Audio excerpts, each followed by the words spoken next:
Milojevic, Anaïs Kahn, Sébastien Lovy et Guillaume Defoucault, s'il vous plaît. Installez-vous comme vous voulez, mesdames, messieurs. Vous êtes à la maison. Voilà, installez-vous. Alors, voilà, je vais vous présenter dans l'ordre. Kristina Milojevic, donc, qui est expert fonctionnel RH chez Workday, partenaire de cette tournée. Workday qui est le leader des solutions cloud pour la gestion financière, pour les ressources humaines, présent dans toute la France. Exactement. Et qui se développe de plus en plus maintenant ici à Marseille, dans cette belle ville de Marseille, grâce à Lorraine qui se trouve ici au deuxième rang. Allez la voir un petit peu plus tard, évidemment. À ses côtés, il y a Anaïs Kahn, qui est directeur de projet RH et SIRH chez Conviction RH, Conviction au pluriel, hein, bien sûr. C'est un cabinet de conseil spécialisé en RH, SIRH, transformation. 250 consultants avec un bureau où ça à Marseille, sur le Vieux-Port, voilà. Conviction RH indépendant de Workday, mais vous travaillez ensemble, vous expliquerez justement ce que vous faites, et vous travaillez aussi sur l'utilisation de l'IA donc, dans les ressources humaines. À côté, il y a Sébastien Lovy, qui est le président d'Intermedical Group. Bonjour. Bonjour Sébastien. Alors, qui vient du département voisin, le 83, hier, dans le département du Var. Ça recommence. Non, c'est bon. Société spécialisée dans la vente, dans l'import-export de produits pharmaceutiques, de dispositifs médicaux, 200 salariés. C'est une boîte qui a été créée en 91 par le père de Sébastien, que Sébastien a reprise ensuite, donc il n'y a pas tout à fait 30 ans, dans la suite de son père. 400 millions de chiffre d'affaires, un chiffre qui a plus que triplé en 10 ans. Et puis alors, vous allez l'adorer. Voilà, le dernier invité. Guillaume Defoucault, directeur général de Maison Brémond 1830. 1830, pourquoi ? Parce que 1830, c'est cette année-là que la famille Brémond ouvre son épicerie fine sur le cours Mirabeau à Aix-en-Provence, bien sûr. Boîte reprise par Olivier Bossan, fondateur de l'Occitane, avec des produits de haute qualité, tapenade de la Drôme, terrine de Forcalquier, calisson d'Aix. Mesdames, messieurs, alors vous êtes très nombreux, mais Guillaume a pensé à vous. Distribution, vous faites la distribution. Je pense que derrière, vous allez être un petit peu privé. Voilà, il y en a un certain nombre dans la boîte. On va faire la distribution, évidemment. Ah, il y a encore une petite boîte, tiens, au fond. Alors attention. Hop là. Eh ben voilà. Eh ben, madame, tant pis. Vous l'avez perdu. Voilà. Et puis alors, il y a une dernière actualité. Vous lancez une chaîne de magasins dédiée à la pistache. Voilà, le retour de la pistache en France grâce à Guillaume Defoucault. Valençol l'an dernier, et puis dans les Alpes d'Haute-Provence, et puis la semaine dernière, c'était Aix-en-Provence. Alors, on va évoquer donc les compétences humaines, moteur de stratégie, de croissance pour les PME et les ETI. Petit tour de table, peut-être. C'est quoi, à vos yeux, commencez Christina, les principaux défis auxquels les entreprises font face en matière de recrutement, de montée en compétences. Un petit mot chacun, et puis après on développera. Allez-y Christina, s'il vous plaît. Alors, est-ce qu'on m'entend ? Oui. Super. Je pense qu'aujourd'hui, quand on parle de comment grandir, toutes les entreprises pensent en général comment gagner de l'argent, etc. Mais on ne pense pas forcément comment retenir ses talents. Et effectivement, ça c'est quelque chose qui est très important aujourd'hui, alors que ce soit pour les grandes entreprises, mais aussi pour les PME et ETI, et surtout parce que finalement, c'est les talents qui vont faire grandir l'entreprise. Aujourd'hui, il faut s'appuyer sur l'humain. On l'a vu tout à l'heure dans toutes les discussions qu'on a pu avoir. Les compétences, c'est quelque chose qui évolue. C'est quelque chose qu'on a potentiellement mis en place dans nos entreprises il y a quelques années. Mais avec l'IA, avec tout ce qui arrive, avec toutes les nouveautés et les évolutions technologiques, les compétences évoluent hyper rapidement. On a quelques chiffres, notamment 85% des emplois qui seront en 2030 n'existent pas aujourd'hui. Donc on ne sait même pas quelles sont les compétences nécessaires. Et c'est pour ça que c'est hyper important de prendre nos collaborateurs, de réfléchir avec eux et de voir quelles sont leurs compétences en dehors de leur poste actuel pour justement essayer de réfléchir à notre future stratégie et comment optimiser leurs compétences à eux. Alors, ce que l'on observe, nous, au sein de notre cabinet de conseil, parce qu'on intervient aussi bien sur des structures de 50 personnes comme de plusieurs milliers de personnes, c'est que déjà, il y a un vrai sujet de comment est-ce que les collaborateurs s'approprient l'innovation. On en a beaucoup parlé pendant le premier et le deuxième passage des autres intervenants. Dans chaque stratégie de croissance, chacun se pose la question des compétences actuelles des collaborateurs et des objectifs business et de comment atteindre ces objectifs avec les compétences au sein de l'entreprise, mais de savoir aussi les autres compétences à aller chercher. C'était aussi en lien avec le deuxième sujet, mais est-ce que je recrute? Est-ce que je développe mes collaborateurs en interne? C'est des sujets sur lesquels nous, on accompagne beaucoup de nos clients qui ont besoin de comprendre l'écart, de s'outiller aussi pour pouvoir identifier les écarts entre ces compétences et aussi comment les combler cet écart au mieux, tout en essayant majoritairement quand même de favoriser la mobilité des collaborateurs et l'évolution des collaborateurs en interne, puisque le recrutement est important, mais développer les forces vives reste quand même, je pense, fondamental pour chacun d'entre vous. Et le deuxième enjeu très fort que l'on voit, et moi je travaille particulièrement sur ces sujets-là, c'est sur des sujets de marque employeur, d'ADN, de valeur. Vous êtes plein à en avoir parlé. Ça passe par des stratégies, Madame Rioux, notamment vous le citiez, mais par des stratégies en fait d'acquisition qui sont singulières, voilà, dans votre cas, et qui permettent beaucoup l'engagement finalement des personnes au sein de l'entreprise. Ça passe aussi par des acquisitions parfois successives qui font que les collaborateurs trouvent moins d'engagement et moins de sentiment de cohésion. Et je trouve que c'est un enjeu vraiment fondamental qui, en plus, s'est développé avec le développement du télétravail dans certains cas où ce n'était pas historique. Je pense que vous nous raconterez quelque chose d'assez différent. Mais avec ce développement de conditions de travail très différents dans des entreprises historiquement qui ne fonctionnaient pas comme cela, c'est un enjeu que petites et très grandes entreprises, selon moi, rencontrent. D'un mot, les principaux défis, Sébastien Lovy à la tête, accompagner cette stratégie de croissance et montrer que les compétences humaines, finalement, c'est un vecteur considérable. Alors nous, on a la chance de trop de difficultés de recrutement et peu de turnover. Pour moi, le défi, c'est plutôt, alors on a une c'est plutôt d'essayer de casser les barrières de jeu de rôle où les salariés et les personnes qui postulent viennent pour un poste et essayent de jouer le rôle qu'on attend. Nous, on a une philosophie un peu différente où on essaie d'adapter les postes aux salariés, mais pour ça, il faut que les salariés acceptent d'être eux-mêmes. Et ensuite, une fois qu'on connaît la personne et qu'on sait ses compétences et ce qui lui plaît, eh bien, on peut adapter les postes et les faire progresser dans ce sens-là. Mais il y a toujours cette difficulté de casser cette barrière professionnelle où les gens veulent jouer un rôle et jouer le rôle. On va y revenir dans un instant, parce que vous avez finalement totalement inversé, non pas l'échelle des valeurs ou les rôles des uns des autres, mais ce que vous avez mis en place chez Intermédical, très intéressant. Alors, je ne sais pas si c'est exportable partout. Je termine juste mon petit tour de table avec Guillaume Defoucault à la tête de Maison Brémont 1830. Je vais juste compléter ce qui a été dit. Alors, en fait, c'est intéressant parce que nous, on est une entreprise de savoir-faire historique. Donc, la priorité, c'est de protéger ce savoir-faire.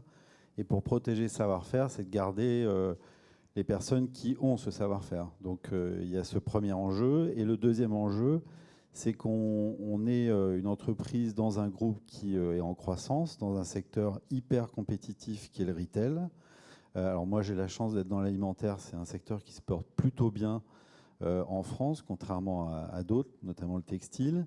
Et comme c'est hyper compétitif, on a besoin d'acquérir de nouveaux talents qui nous apportent cette expertise et d'ailleurs dont l'IA a une part vachement importante, contrairement à ce qu'on peut le penser dans un petit secteur comme le nôtre de la confiserie. Ah bah ça, on va y revenir dans le détail, évidemment, d'ici une dizaine de minutes. Vous allez lui donner toutes les clés, justement, Christina et Anaïs, pour comprendre, grandir, donc mettre en place un projet IA en direction des RH. Juste, Sébastien Lovy, on se connaît, on se voit de temps en temps, justement, dans le cénacle de l'entreprise du futur. Voilà, c'est ça, c'est formidable, l'entreprise du futur. On rencontre des boîtes exceptionnelles, des dirigeants exceptionnels.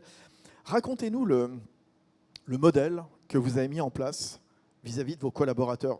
Un système, j'ai envie de qualifier, de totalement autonomie, 100% autonomie. Comment ça fonctionne ?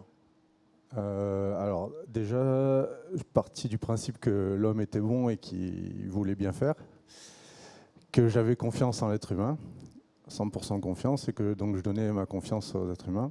Et aussi un petit principe que je suis assez feignant et que je préfère faire travailler les autres que travailler moi-même. Donc mon objectif final, c'est en fait que les salariés s'approprient l'entreprise et que l'entreprise leur appartienne. Donc pour ça, on leur laisse une totale autonomie, une transparence totale. Tout est transparent, tous les chiffres, les salaires, tout est transparent. Et une possibilité de prendre des décisions et de développer leur métier et leur poste comme ils le souhaitent, à partir du moment où aucune décision ne peut être individuelle, elle doit être collective et communiquer à l'ensemble de l'entreprise. Alors attendez, qu'on comprenne bien, parce que là, vous avez devant vous des dirigeants, des dirigeantes de PME, de TI aussi, voilà, qui se disent, voilà, je suis là, le patron, il y a un codir également, et puis après, il y a des consignes qui peuvent être données, même si parfois l'information peut remonter. On l'a vu très bien tout à l'heure, notamment avec Guillaume Anelli, avec Paul Lasserre d'AWS, etc. Voilà, laissez la place aux collaborateurs. Mais vous leur laissez totalement les clés du camion, c'est ça? Où est-ce que vous êtes, vous, dans ce cas-là? Ça dépend. Oui. Là, j'étais aux États-Unis, j'ai fait du bateau pendant un mois, je traversé l'Atlantique au mois de décembre. Non, pardon, mais pendant que vous faites du... Après, non, mais ça dépend. Sérieusement... Et de temps en temps, j'aime beaucoup mes entreprises et mes collaborateurs, donc j'essaye aussi d'être souvent présent, mais si je ne suis pas présent, ça ne pose pas... Mais la boîte tourne quand même. La boîte tourne, que je sois là ou pas. D'accord, et elle tourne bien, je veux dire? Je pense qu'on a fait plus 30 l'année dernière, donc je pense que c'est pas mal. Moi, ça me convient, ils ont l'air satisfaits. Ouais, alors c'est quoi, pardon, là je ne veux pas que ça ça apparaisse comme caricatural, mais c'est quoi le rôle de chacun et chacune dans l'entreprise?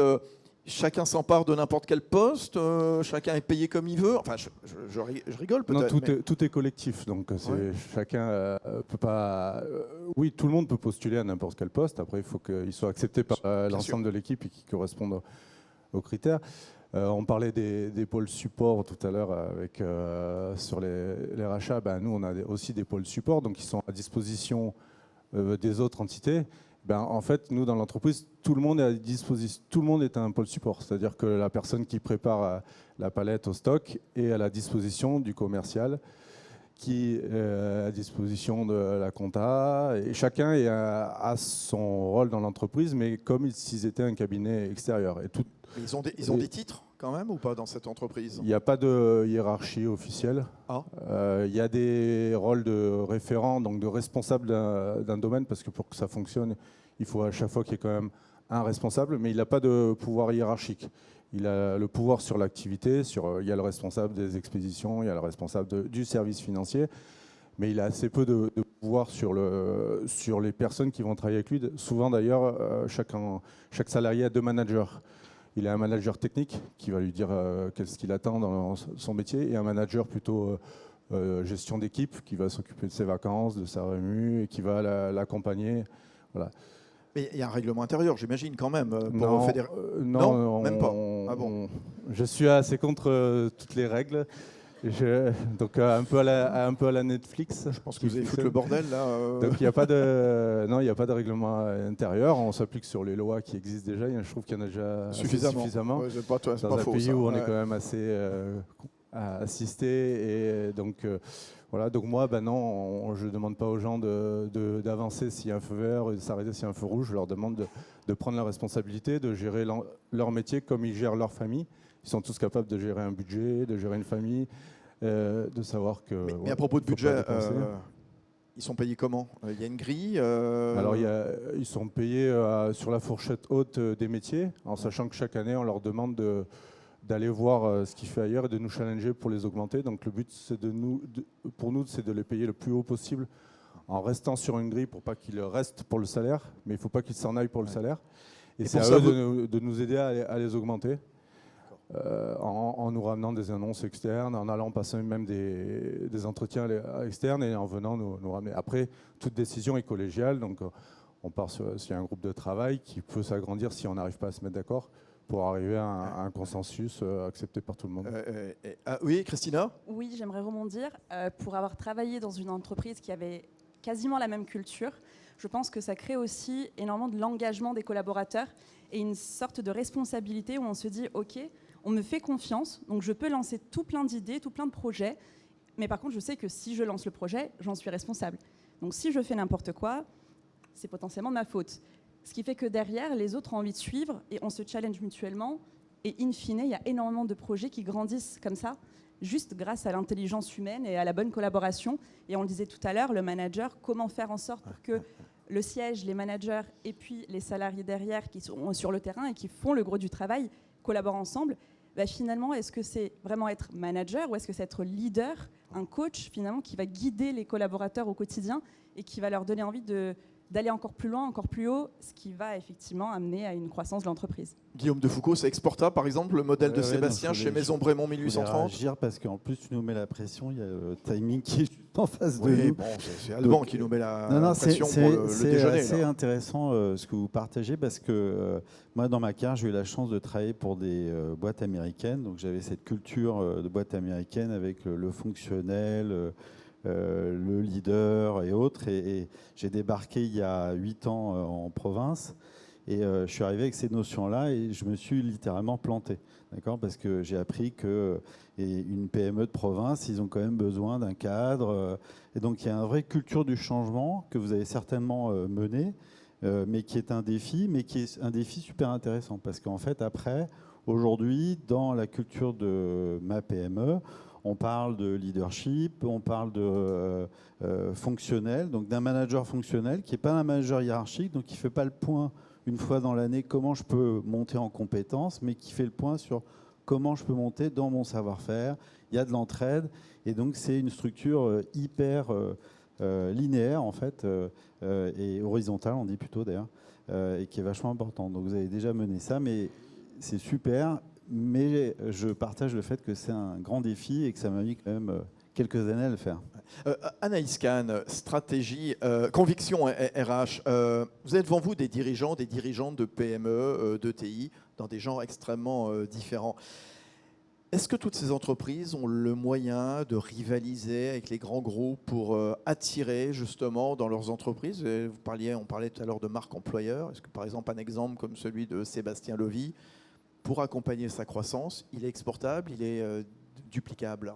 Oui, je pense qu'on ne cherche pas du tout la même chose. De toute façon, entre un grand groupe et une petite structure, les avantages et les atouts ne sont pas du tout au même niveau. Enfin, généralement, en fait, dans l'attractivité, il y a plusieurs dimensions. Il y a l'ambiance de travail, il y a la rémunération, il y a le sens des responsabilités qui sont confiées, bon, là, qui est maximal dans le cas de monsieur.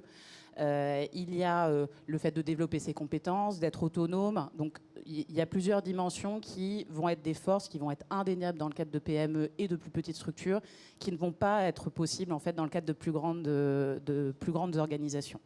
Donc, finalement, elles ont plus d'atouts quelque part. Et bien sûr, voilà. Bien sûr. En tout cas, une chose est sûre, c'est que la promesse de l'employeur peut diffère complètement et ne va pas attirer forcément les personnes qui ont les mêmes envies, mais peut attirer les mêmes profils, au fond. Alors, on a vu comment les stratégies RH doit accompagner la stratégie de croissance, évidemment, l'engagement des collaborateurs, l'engagement des managers. L'intelligence artificielle, alors là, on y vient, parce que c'est un mot qui a été prononcé notamment tout à l'heure par Guillaume, à la tête de Maison Brémond 1830. Comment l'IA peut-elle venir en aide, au secours, enfin comme vous voulez, justement, pour accompagner, pour une gestion plus stratégique des RH? Comment l'IA peut aider à anticiper les évolutions des effectifs, la montée en compétences nécessaires? Alors, je donne la parole à vous en premier, Christina, partenaire de cette tournée Workday, très impliquée évidemment. Merci. Alors, l'IA, quand on parle d'IA, de quoi est-ce qu'on parle finalement ? On sait tous, au quotidien, on utilise ChatGPT. Moi, la première, je lui demande de m'organiser mes menus de la semaine pour ne pas avoir à me casser la tête là-dessus.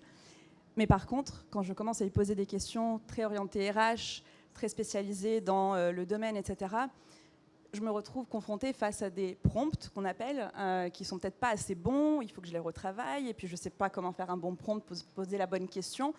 Et en fait, c'est là où les outils SIRH du marché rentrent en jeu. Donc chez Workday, qui est un outil SIRH mondialement présent et connu, qui a vraiment pour vocation de venir s'installer dans la région. Alors on parlait tout à l'heure de Marseille. Moi je suis à Nice par exemple, donc c'est vraiment la région PACA, n'hésitez pas. Région Sud. Région Sud, mais on va même aller au-delà, c'est région France. L'idée c'est vraiment de venir accompagner les entreprises à grandir, mais tout en s'appuyant sur un socle de données qui soit clair, qui soit propre et qui nous permette d'utiliser l'IA.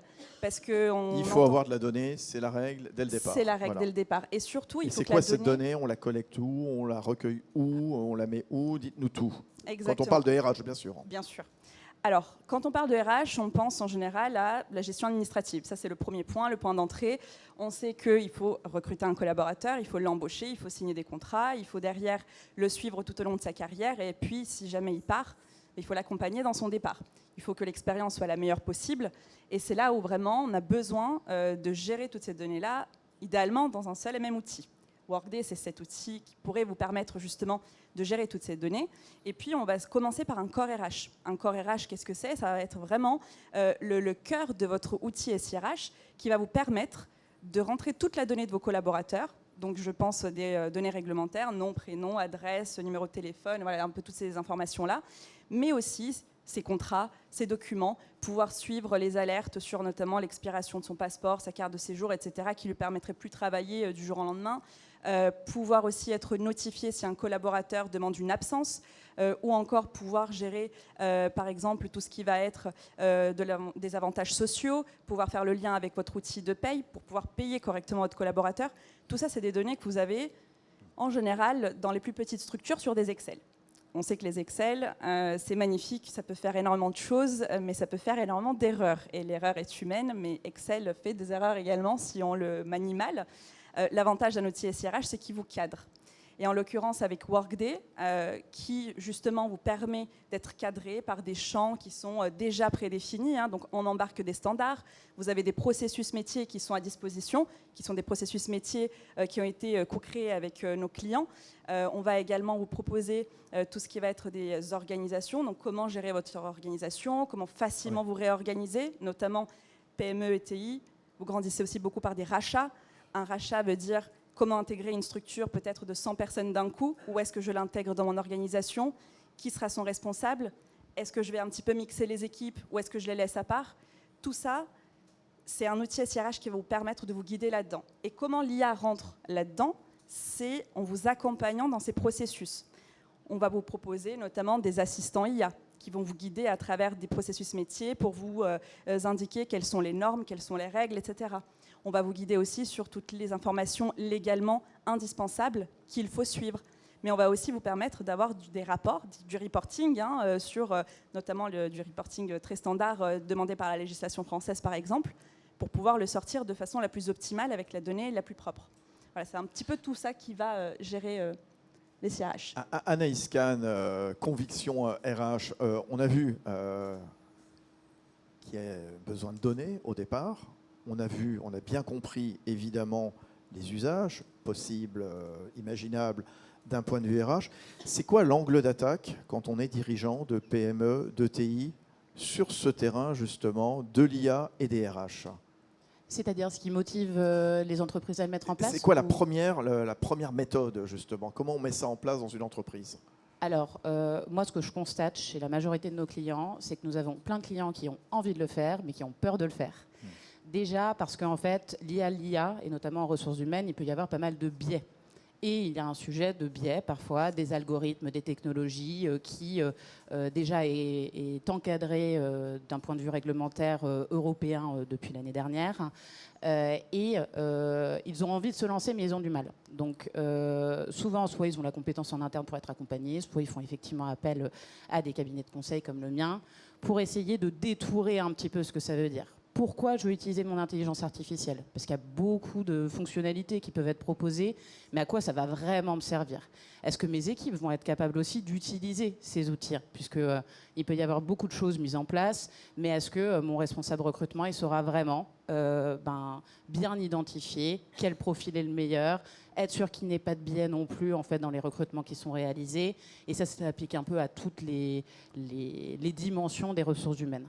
Donc il y a vraiment, je pense, le fait de détourer quelles sont les technologies, à quoi ça sert, comment je veux l'utiliser, est-ce que mes équipes aussi sont prêtes à l'utiliser? Bien sûr. Et à un moment, en fait, pendant l'un des intervenants mentionnait que justement il y avait des personnes qui avaient du mal à muer dans cette transformation technologique. C'est difficile de l'imposer aux gens qui n'en ont vraiment pas envie, je pense, parce qu'il y a quand même ce facteur humain qui fait peur avec la mise en place de l'intelligence artificielle. Des gens sont vraiment, et en fait il y a plein d'études d'ailleurs sur l'impact que ça peut avoir mentalement sur les salariés, et le but c'est quand même de les maintenir engagés et que ça les aide et que on puisse les accompagner dans prendre le sujet tranquillement et du bon pied avec la réalité de l'entreprise. Sébastien Lovy, Intermédical, Guillaume Defoucault, Maison Brémond 1830. Est-ce que vous avez mis en place comment c'est Sébastien, une stratégie IA à destination des RH pour justement accompagner cette stratégie de croissance, cette montée en puissance, par exemple dans la gestion des carrières, dans le recrutement, dans la fidélisation des collaborateurs, d'attirer les meilleurs? Sébastien? Alors nous, oui, l'IA est important. On a formé une journée de formation pour chaque salarié au niveau de l'IA, donc c'est vraiment stratégique. À quelle fin? Après, à quelle fin? Pourquoi vous les avez formés à l'IA? Vu mon modèle, en fait, chacun s'approprie l'IA et va l'utiliser à sa manière. Donc au niveau RH, toujours dans le même esprit, nous, on n'a pas de service de recrutement. C'est chaque manager ou chaque personne qui a besoin d'un équipier va faire son propre recrutement. Donc il va être aidé pour ça par la DRH qui va lui donner des outils. Pour l'instant, elle ne s'est pas encore approprié l'IA. Et c'est un peu l'inconvénient de mon modèle, c'est que je les laisse s'approprier par eux-mêmes les outils. Mais c'est vrai que je suis convaincu que l'IA est ultra important. Après, ça reste une gestion de données. Il faut avoir les données. Et ça n'enlèvera jamais les relations humaines, l'intelligence relationnelle, l'intelligence émotionnelle qui, dans mon type d'organisation, est vitale. Guillaume, et juste après Christina, justement, oui, pour venir en appui et nous rassurer. Donc par rapport à ce qui a été dit, en fait, nous on l'a commencé à l'utiliser. Donc il y a 3 enjeux. Le premier, c'est que le dirigeant doit s'approprier l'IA. D'accord ? Moi, j'ai commencé à le faire depuis 6 mois. Et j'ai un président qui est plus âgé que moi, qui s'appelle Olivier Bossan. Olivier Bossan, c'est le fondateur de l'Occitane. Déjà 1 an. Et en fait, il nous stimule, je pense, tous les jours, tous les week-ends, sur qu'est-ce qu'il fait avec l'IA. Donc ça, c'est quand même un élément super important, c'est que le dirigeant oui, justement, doit se l'approprier pour pouvoir le transmettre. Ça fait 6 mois, vous nous le dites, oui. Guillaume. C'était facile, difficile? Vous avez quoi, lu des manuels? Vous avez consulté en fait, des cabinets je pense, comme tout le monde dans cette salle, en fait, on s'approprie l'utilisation d'abord d'un point de vue peut-être personnel, et puis après on fait des cas pratiques. Oui, moi, j'ai appliqué des cas pratiques, et alors le deuxième aspect, c'est que c'est super intéressant parce que sur les départements RH, on a utilisé l'intelligence artificielle pour refaire entièrement toutes nos fiches de poste, toutes nos annonces de recrutement. C'est fait par l'IA maintenant. Donc j'ai une discussion bien plus intéressante avec les RH sur où est-ce qu'on va trouver les talents, puisqu'en fait, toute cette partie-là, on l'a déjà fait. Merci l'IA. Sur l'aspect, et nous, on a un métier qui est dans l'alimentaire créatif, autant produits, recettes, packaging, on utilise l'IA. Donc on va beaucoup plus vite, on intègre tout. La maison de la pistache, on a monté le projet en 1 an et demi. Le design du magasin, les packaging, etc. On a été assisté de l'IA. Donc on est allé vachement plus vite. Et du coup, c'est intéressant parce que le troisième enjeu, sur l'aspect RH et retenir les talents, c'est d'être capable pour certains métiers de leur montrer que l'IA est vraiment un partenaire. Il n'est pas là pour remplacer, mais c'est un partenaire. D'ailleurs, un très bon article sur les Échos, sur la crainte que vous citiez tout à l'heure, qui est quand même réelle, sur l'arrivée de cette IA sur des métiers. Les 2 spécialistes que vous êtes, Christina, Workday, et on terminera avec vous, Anaïs, justement pour répondre à toutes ces questions, ces interrogations qui sont légitimes. Hein. Absolument, c'est totalement légitime. Je reviens sur le sujet de la peur. Comment d'un coup mettre de l'IA dans nos processus. Alors avec Workday, on a pensé à une stratégie plutôt où on monte au crescendo. Donc c'est d'abord on assiste dans des actions très simples. Ensuite, on va venir accélérer le travail des RH ou des managers ou même des salariés. Je vais donner quelques exemples. Et ensuite, on va venir transformer. Quand on parle de transformer, c'est là où on parle vraiment d'agents IA qui vont faire des choses pour nous. Mais ça, c'est la 3e étape. Il faut d'abord qu'on apprenne juste à être assisté par l'IA sur des tâches très basiques, et notamment génération de fiches de poste. C'est un exemple concret. Je me permets juste de faire la différence entre une IA qui est embarquée dans un outil SIRH VS une IA qui est présente sur le marché global, tel que ChatGPT et d'autres. L'IA de Workday existe depuis 2014. C'est du machine learning. On apprend grâce aux données de nos clients, qui ont bien évidemment donné leur autorisation. Donc l'IA qui vient donner des conseils ou aider ou guider à travers des processus, elle a appris uniquement sur des données et des processus RH. Donc elle est d'autant plus pertinente et compétente, entre guillemets, si je peux dire ça comme ça, dans ses conseils. Je veux juste rajouter que c'est vrai que c'est la même chose que le chatbot, c'est-à-dire qu'en fait l'IA doit être entraînée. Donc c'est vachement important ce que vous dites parce que c'est un partenaire mais qui doit aussi grandir avec le temps. Merci beaucoup. Le mot de la fin avec vous, Anaïs Kahn. On s'interroge sur les compétences humaines, levier stratégique de croissance pour les PME, les ETI. L'IA, il faut y aller absolument. Tout à fait. En fait, c'est une opportunité que tout le monde, de toute façon, enfin, même pas doit saisir, mais en fait, ça s'impose en fait de toute façon à toute société aujourd'hui. Je suis d'accord, pour le coup, avec mes co-intervenants. En fait, c'est juste que cela doit se faire quand même, je pense, progressivement, sur des tâches, pour le coup, qui sont accessibles, et aussi probablement en co-concertation aussi avec les collaborateurs de l'entreprise, parce que je pense que ça doit être une transformation collective, et que chacun se sente aussi à l'aise. Certains le seront plus que d'autres, hein, très probablement, mais quand même d'avoir cette discussion un peu collectivement pour se dire, bon, en toute honnêteté, je pense que les fiches de poste, on peut les faire avec l'IA, et je pense que tout le monde sera assez d'accord sur ce point. Bon, vous pourrez continuer la discussion, évidemment, avec les experts RH, les experts Workday, donc Kristina Milojevic, donc de chez Workday, Anaïs Kahn, Conviction RH. Merci, bravo, Sébastien Lovy, PDG de Intermédical, et puis pour vos cadeaux d'entreprise, Maison Brémond 1830, on ne sait jamais. Voilà, merci beaucoup, Guillaume Defoucault. Les applaudis, mesdames, messieurs.